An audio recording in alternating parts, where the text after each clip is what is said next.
Hello students, good morning. Today we start chapter 5 of geography, major domains of the earth. What is the meaning of domains? Domains means area. The earth is divided into three parts: lithosphere, atmosphere, hydrosphere. And the combination of lithosphere, atmosphere and hydrosphere is called biosphere. Okay, let's start. As you have read in the first chapter, the earth is only planet which has life. आपने first chapter में पढ़ा था कि अर्थ ही एक ऐसा planet है out of 8 planet जहाँ पर लाइफ पॉसिबल है. Human beings can live here because the life sustain element of land, water and air are present on the earth. आपने पढ़ा था कि ह्यूमन बींग्स यहाँ पर इसलिए लाइफ इसलिए है बिकॉज यहाँ पे लाइफ पॉसिबल एलिमेंट्स जैसे land, water and air present है. The surface of earth is a complex zone in which 3 main components of environment meet, overlap and interact. Earth का जो कॉम्प्लेक्स जोन है, complex it means जटिल, या हम कह सकते हैं एक जोन जो टफ है, जैसे जिसके अंदर 3 कंपोनेंट्स हैं, वो तीनों एक दूसरे से कहीं ना कहीं इंटरैक्ट हो रहे हैं. जैसे solid part of the earth which we live is called lithosphere. Solid portion जहाँ हम रहते हैं, लैंड पोर्शन जिसे लिथोस्फीयर कहते हैं. The gases layers that surround the earth is called atmosphere. Gases जो हमारे आसपास अवेलेबल है उस एरिया को हम एटमोसफियर कहते हैं. Where oxygen, nitrogen, carbon dioxide and other gases are found. जहाँ ऑक्सीजन, नाइट्रोजन, कार्बन डाइऑक्साइड जैसी गैसेज हमारे आसपास हमें मिलेंगी. Water covers a big area of the earth surface and this are called hydrosphere. और वाटर से जो एरिया कवर है अर्थ का उसे हम हाइड्रोस्फीयर कहते हैं. The hydrosphere comprises water in all it's form, that is ice, water and water vapour. और ज़रूरी नहीं है कि वाटर सिर्फ वाटर फॉर्म में ही हो, वो आइस फॉर्म में, वाटर फॉर्म में और वाटर वेपर्स के फॉर्म में भी हमें मिल सकता है. The biosphere is the narrow zone where we find land, water and air together which contains all forms of life. Biosphere एक छोटा क्षेत्र बोल सकते हैं बिकॉज इसके अंदर सब कुछ इंक्लूड है, लैंड, वाटर, एयर और ऑल द लाइफ फॉर्म्स, यानी जितनी भी प्रकार की जिंदगियाँ होती है. जैसे हम कह सकते हैं बर्ड्स है, एनिमल्स है, माइक्रो ऑर्गेनिज्म है, वाटर एनिमल्स है, सभी इसके अंदर इंक्लूड हो सकते हैं. Lithosphere, the solid portion of the earth is called lithosphere. जो भी सॉलिड पोर्शन है अर्थ को उसे लिथोस्फीयर कहेंगे. It comprises the rocks of the earth crust and the thin layer of soil contain nutrients, elements which sustains organism. तो crust का मतलब होता है upper layer of the earth. Crust earth की जो सबसे फर्स्ट लेयर है क्रस्ट जिसे हम कहते हैं, उसके ऊपर एक सिंपल सी एक लेयर है सॉइल की जिसके अंदर माइक्रो ऑर्गेनिज्म रहते हैं. माइक्रो ऑर्गेनिज्म इस टाइप के छोटे बोल सकते हैं हम ऑर्गेनिज्म होते हैं जिन्हें हम हमारी नेक्ड आइज से नहीं देख सकते, जिन्हें देखने के लिए हमें माइक्रोस्कोप या किसी अदर इंस्ट्रूमेंट का यूज़ करना होता है. There are 2 main division of the earth surface. Earth surface को 2 डिविजन्स में डिवाइड किया गया है. The large land mass known as continents and the huge water bodies is called ocean basins. Earth को 2 हिस्सों में डिवाइड किया. कॉन्टिनेंट्स यानी लैंड एरियाज, बहुत बड़े बड़े लैंड एरियाज, एक लैंड एरियाज के अंदर बहुत सारी कंट्रीज आती है. और ओशियंस सेकेंड पार्ट हो गया oceans. All the oceans of the world are connected with one another. जितने भी वर्ल्ड के अंदर जितने भी ओशंस है वो वाटर के एरिया के थ्रू एक दूसरे से कनेक्टेड है. ठीक है.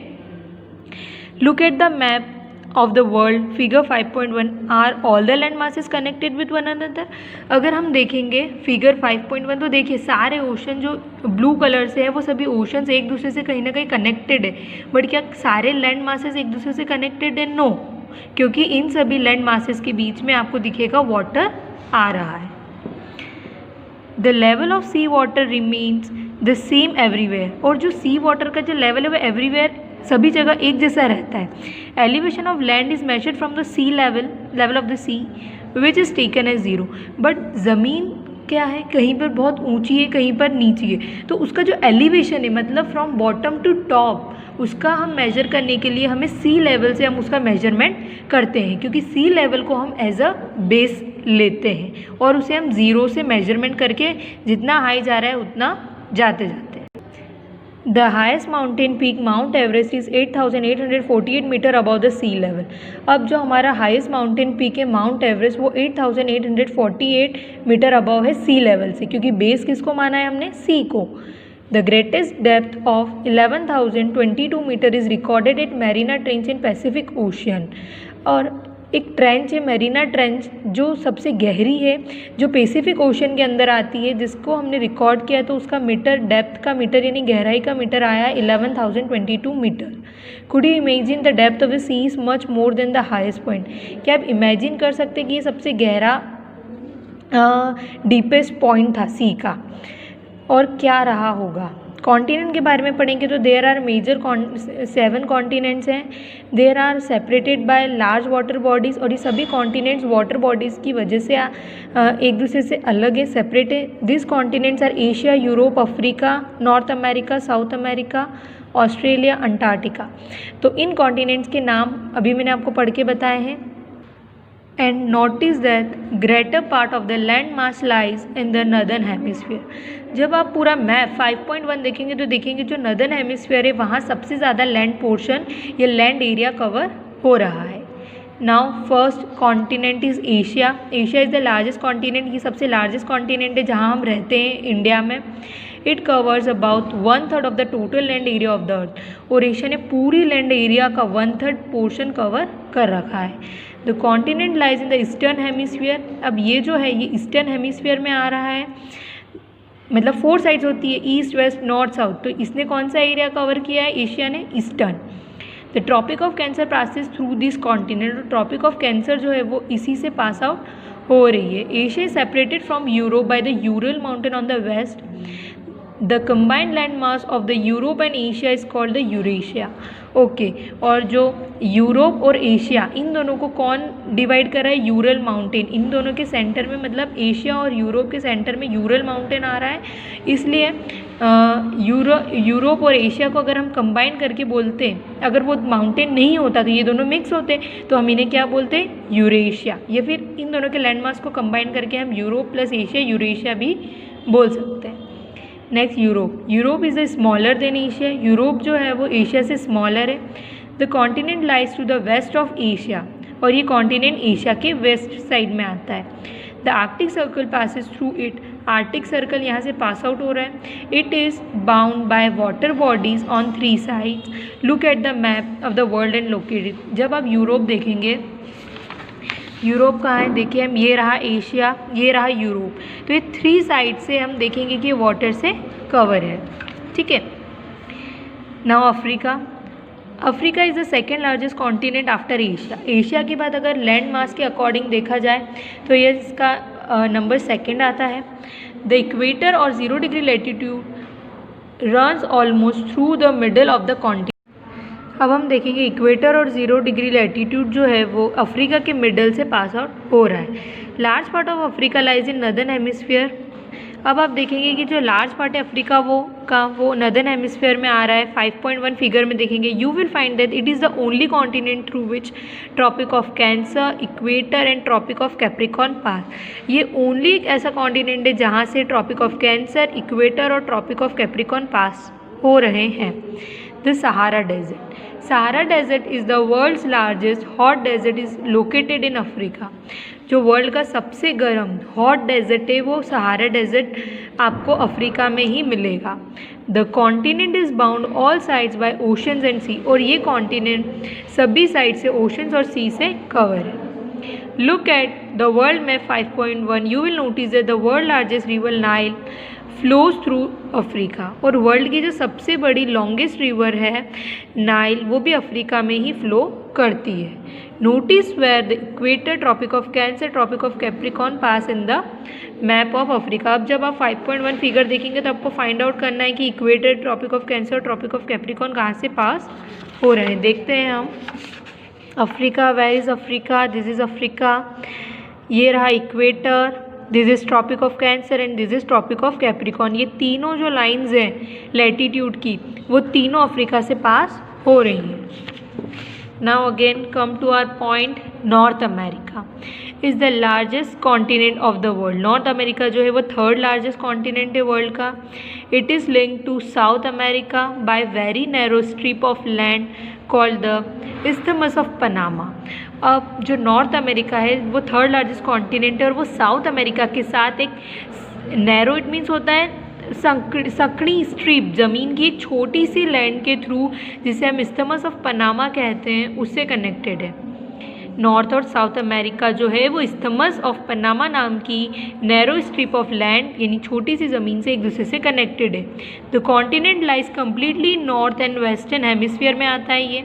3 ओशन सराउंडेड दिस कॉन्टिनेंट, इस कॉन्टिनेंट के सराउंडेड यानी 3 साइड से 3 कॉन्टिनेंट से ये कवर है। Can you name this ocean, इनके ओशंस के आपको नेम देने हैं फिगर 5.1 देख के। आगे बढ़े। South America lies mostly in the southern hemisphere, South America southern hemisphere में आएगा। Which 2 ocean surrounded it on the east and west, और उसके 2 ओशंस उसके सराउंडेड है ईस्ट में और वेस्ट में। The Andes world's longest mountain range runs through its length from north to south. South America has the world largest river Amazon. अब Indus जो world का सबसे लंबा माउंटेन है, लॉन्गेस्ट माउंटेन है, वो नॉर्थ से साउथ तक इसके अंदर है, और जो साउथ अमेरिका के अंदर वर्ल्ड की लार्जेस्ट रिवर अमेजन भी है।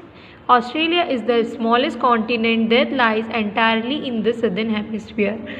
ऑस्ट्रेलिया जो है वो सबसे स्मॉलेस्ट कॉन्टिनेंट है और वो सदर्न हेमिस्फीयर में लाई करता है यानी प्रेजेंट है।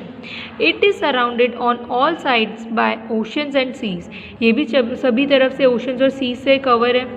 It is called the island continent, अब इसके सभी तरफ पानी हो चुका है इसलिए हम इसे आइलैंड कॉन्टिनेंट कहेंगे। Antarctica completely in southern hemisphere is a huge continent. Antarctica जो है वो सदर्न हेमिस्फीयर यानी सदर्न साइड आता है, जिससे यह एक बड़ा कॉन्टिनेंट है। The South Pole lies almost at the centre of this continent, और जो साउथ पोल है वो अंटार्कटिका के एकदम सेंटर में आता है। As it is located in the South Pole region, इसलिए ये साउथ पोलर रीजन के अंदर आता है। It is permanently covered with thick ice, और यहाँ पर हमेशा अंटार्कटिका में मोटी आइस की एक लेयर जमी होती है। There are no permanent human settlement, यहाँ पे ह्यूमन्स का, इंसानों का कोई परमानेंट सेटलमेंट नहीं है, बिकॉज यहाँ इतनी बर्फ़ होती है, इसलिए यहाँ पर पेंगुइन्स पाए जाते हैं। Many countries have research station in Antarctica, Antarctica में काफ़ी कंट्रीज़ के रिसर्च स्टेशंस बने हुए हैं जहाँ वो रिसर्च करते हैं। India is also research station there, और यहाँ पे इंडिया का भी एक रिसर्च स्टेशन है। They are named as Maitri and Dakshin Gangotri, जिनके नेम्स हैं Maitri and Dakshin Gangotri. Now our next point is hydrosphere. The earth is called the blue planet, earth को हम ब्लू प्लैनेट भी कहते हैं। More than 70% of the earth is covered with water, earth का 70% से ज़्यादा हिस्सा हम कह सकते हैं पानी से कवर्ड है। एंड 29% इज़ विद लैंड, और 29% लैंड है। Hydrosphere consist of water in all it's form, और हाइड्रोस्फीयर के अंदर पानी जो है वो सभी फॉर्म्स के अंदर है, यानी वाटर वेपर्स के फॉर्म में, आइस के फॉर्म में और वाटर के फॉर्म में। As running water in oceans and rivers and in lakes, ice in glaciers, underground water and water vapour in atmosphere all comprises hydrosphere. चाहे वो बहता हुआ पानी हो, ओशन समुद्रों का, रिवर्स का, लेक्स का, आइस हो, ग्लेशियर्स का, अंडरग्राउंड वाटर हो, वाटर वेपर्स हो एटमोसफियर में, ये सभी हाइड्रोस्फीयर के अंदर included. More than 97% of the earth water is found in the oceans and is too salty for human use. अब जितना हमारे पास पानी है उसका 97% वाटर वो सॉल्टी है, ओशन वाटर है, जिसे हम ह्यूमंस जो है वो यूज़ नहीं कर सकते बिकॉज वो टू सॉल्टी है। A large proportion of the rest of the water is in the form of ice sheet. उसके बाद थोड़ा सा पानी बचा वो आइस शीट के फॉर्म में है और ग्लेशियर्स के फॉर्म में है, और underground water and a very small percentage is available as fresh water for humans. इसलिए जो अंडरग्राउंड पानी है उसका परसेंटेज काफ़ी कम है जो हमारे पास as a fresh water humans के लिए अवेलेबल है। Hence, despite being a blue planet, we face a shortage of water. इसलिए ब्लू प्लैनेट होते हुए भी हम पानी की कमी को फेस कर रहे हैं।